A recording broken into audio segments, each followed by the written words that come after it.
Hi hello welcome to our channel PH mega vlogs. ఈరోజు ఈ వీడియోలో మనం మునగాకు ఫ్రై ఎలా చేసుకోవాలో చూద్దాం. ముందుగా కొద్దిగా కందిపప్పును నానబెట్టుకోవాలి.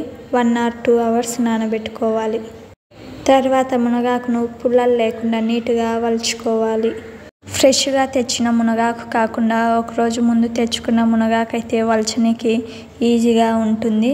దానిని ఒక క్లాత్లో చుట్టి ముందు రోజు తర్వాత రోజు కర్రీ చేసేటప్పుడు ఊరికి అలా ఇదిలిస్తే రాలిపోతుంది ఆకు. ఈ టిప్పు మునగాకు చాలా యూజ్ అవుతుంది.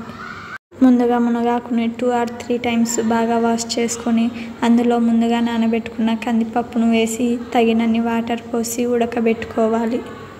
మునగాకు హెల్త్కు చాలా మంచిది. ఆషాఢ మాసంలో ఖచ్చితంగా మునగాకు తినాలని అంటారు పెద్దలు. డైలీ కర్రీలు తిని బోర్ కొట్టిన ఇలా మునగాకు ఫ్రై ఎప్పుడో ఒకసారి అలా చేసుకున్న టేస్ట్ చాలా బాగుంటుంది. రాగి సంగట్లోకి అయితే ఈ మునగాకు ఫ్రై చాలా టేస్టీగా ఉంటుంది. మునగాకు ఉడికేటప్పుడు అందులోనే కొద్దిగా ఉప్పు వేసుకోవాలి. ఈ మునగాకును మరీ మెత్తగా ఉడికించుకోవద్దు. 80% ఉడికాక స్టవ్ ఆఫ్ చేసుకొని నీళ్ళన్నీ వంపుకోవాలి.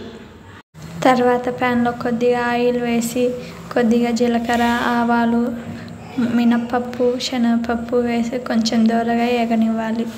అవి వేగాక అందులోనే సన్నగా తరిగిన ఉల్లిపాయ ముక్కలు వేసి కొంచెం ఎర్రగా వచ్చే వరకు వేగనివ్వాలి.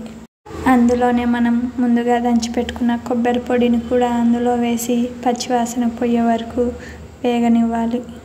ఆ కొబ్బరి పొడి పచ్చివాసన పోయాక అందులోనే ముందుగా ఉడకపెట్టుకున్న మునగాకును కూడా వేసి బాగా వేయించి తగినంత ఉప్పు వేసి కలుపుకోవాలి.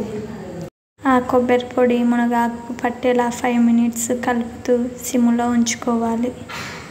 అంతే అండి, ఈజీగా సింపుల్గా మునగాకు ఫ్రై ఎలా చేయాలో ఈ వీడియోలో చూసాం కదా. అలాగే మునగాకు పప్పు కూడా ఈజీగా చేసుకోవచ్చు. మునగాకుతో మునగాకు పప్పు, మునగాకు ఫ్రై కాకుండా ఇంకా ఏం చేయొచ్చో నాకు కింద కామెంట్ చేయండి. ఈ వీడియో కనుక మీకు నచ్చినట్లయితే please like, share and subscribe to our channel. Thank you for watching.